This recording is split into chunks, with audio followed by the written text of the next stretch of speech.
s'est passé, c'est que je voulais faire une longue vidéo un peu review de Tripo 3D. Donc j'ai pas de partenariat commercial, j'ai rien avec eux.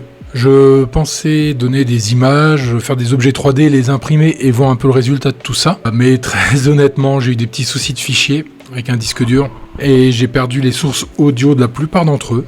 Donc ce qui va se passer, c'est que je vais vous faire ici un gros recap, un gros résumé, vous montrer ce que ça a donné, mes 3 vrais tests, on va dire, et les autres petites choses tout au long de cette vidéo. Je pensais faire quelque chose qui durerait à peu près une vingtaine de minutes. Je ne sais pas du tout maintenant ce que ça va donner, si ça va faire 5 minutes ou 10 minutes. En tout cas, mon avis sur Tripo 3D et mon essai il y a 2 semaines, donc début avril. Vraiment, j'ai été très étonné et je vais vous montrer tout de suite ce qui s'est passé.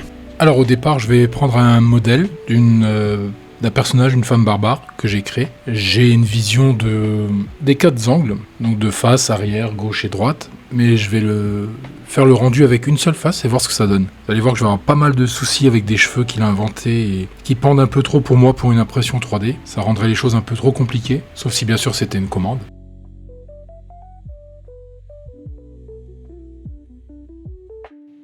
On se rend déjà bien compte que pour un modèle de base, c'est pas mal du tout. On a des choses très sympas, il n'y a pas assez de détails à mon goût. Mais vous pouvez voir déjà que même la texture et tout ça, il y a des bases qui sont faites qui sont sympas. On a le droit de relancer quelques fois le modèle ici. Donc c'est ce que je vais refaire en essayant d'avoir un meilleur modèle. Je voulais imprimer le modèle tel quel pour voir un peu ce que ça allait donner. Mais au vu de la taille et du peu de détails, je me suis dit, on va peut-être tenter de mettre les 4 vues. Donc c'est ce que vous allez voir tout de suite, avant l'impression.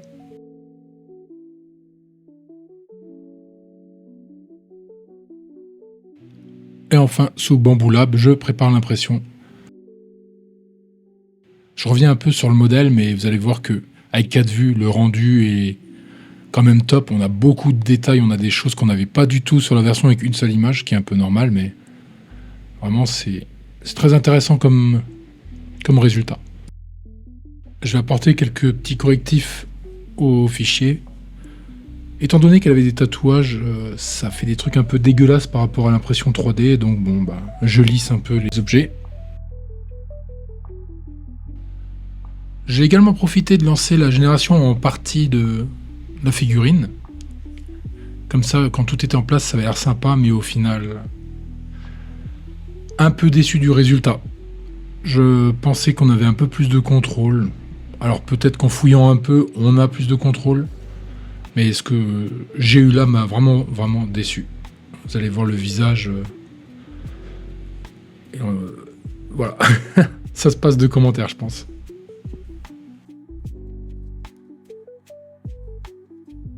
Je vais vous passer cette partie en accéléré également. C'est le moment où je faisais mes petits tests entre Blender et Bamboo. J'ai fait un petit socle pour ma figurine. J'avais pas envie qu'elle se retrouve avec les pieds dans le vide, donc voilà.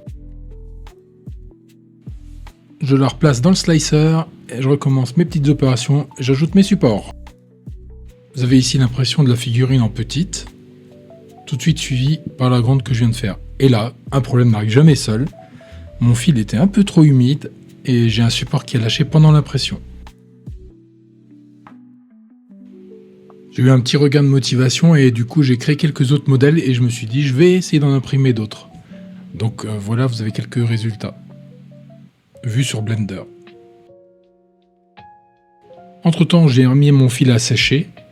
J'ai relancé donc du coup 2 impressions différentes. Je vous laisse apprécier et je vous montre les résultats juste après. Alors vous allez voir maintenant les 3 modèles côte à côte.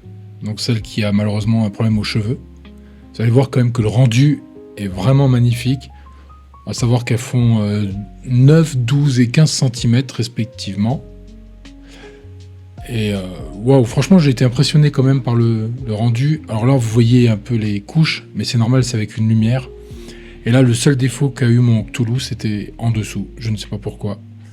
La base paraissait saine et plate pourtant. Au moment où je fais la vidéo, on est le 20 avril et je vois des nouveautés sur Tripo, il me reste des crédits, donc je vais essayer tout ça. Mais je vais vous donner maintenant mon avis sur Tripo 3D. Alors franchement, je suis super bluffé par Tripo 3D. Ce qui m'a le plus impressionné, franchement, c'est la qualité du multivue. On upload plusieurs angles d'un même objet et l'IA nous génère un modèle 3D cohérent et précis. C'est vraiment un game changer. Fini de reconstruire approximativement à partir d'une seule image avec plusieurs vues. Le rendu est nettement plus fidèle et les proportions sont vraiment respectées. Ce qui m'a vraiment surpris, c'est la qualité d'impression finale. J'avais une buse en 0,4 et un réglage en 0,2 mm de hauteur de couche et le résultat est super propre. Les détails ressortent bien, la figurine est franchement réussie. J'aurais pu pousser un peu plus loin en allant en 0,16 pour un rendu un peu plus fin. C'est sans doute ce que je ferai avec un prochain short sur une nouvelle figurine. En résumé, Tripo 3D c'est vraiment un outil sérieux pour tous ceux qui veulent se lancer dans la création de modèles 3D imprimés. Que ce soit pour des figurines, des props, des prototypes. L'interface elle est très accessible, la génération est vachement rapide. La qualité elle est au rendez-vous comme je l'ai déjà dit. Je vais vous mettre un lien d'affiliation dans la description. Si vous inscrivez par le lien, vous recevez des crédits gratuits. Comme ça, vous pouvez commencer à générer des modèles 3D sans rien débourser. Je vous dis profitez-en. Et on se dit à très bientôt sur Chris Labs. Ciao, bye!